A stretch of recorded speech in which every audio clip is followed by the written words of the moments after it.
Good evening, guys. It's Sonia, and I'm here to inform you about cerebral palsy, or CP as some people refer to it.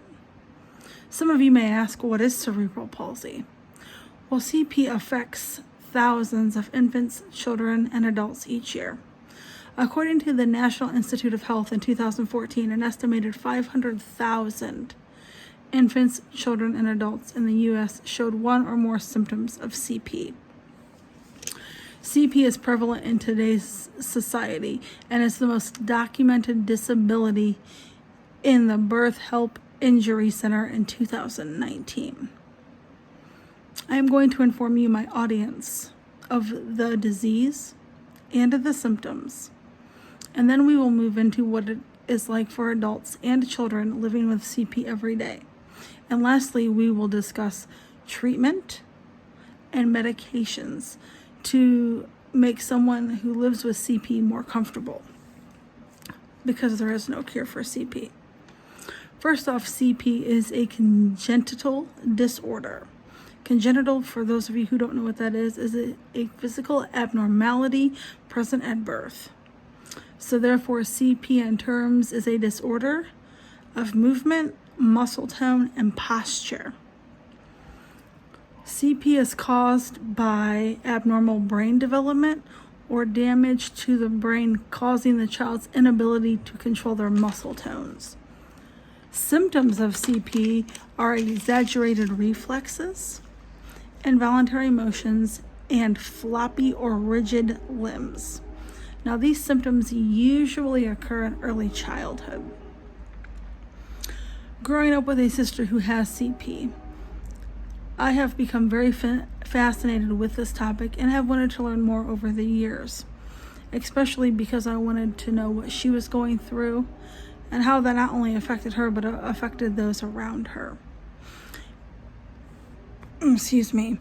In December 2020, in the International Journal of Qualitative Health Studies and Well-Being, in my peer-reviewed article, "And Walking Through Life with CP, Reflections on Daily Walking by Adults with CP," it stated that in adults, cerebral palsy impacts the development and function of their joints. Now, this leads to early onset osteoarthritis and can also lead to compression of joints every time they are being used.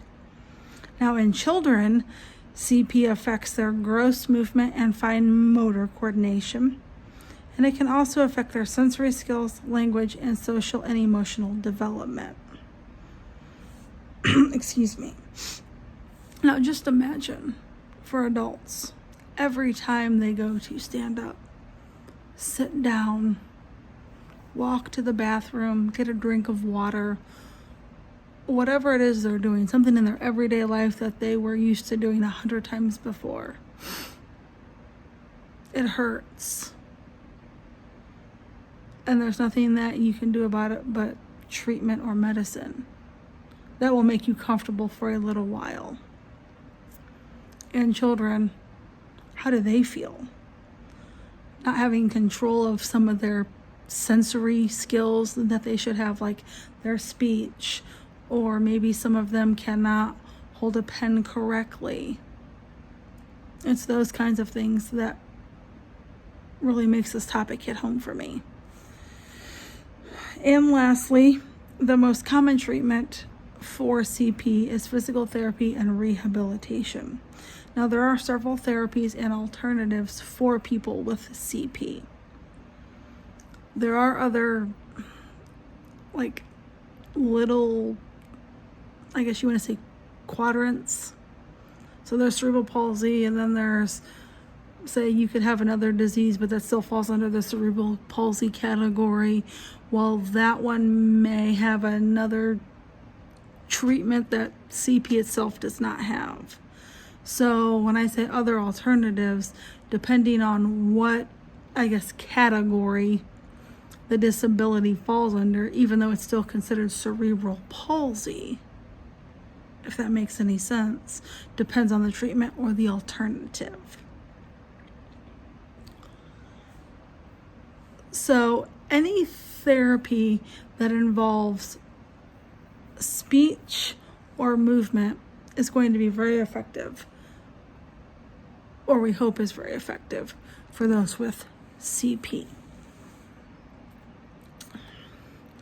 Like I said before, there is no cure, but a child's quality of life can become better with treatment, especially those that involve surgery.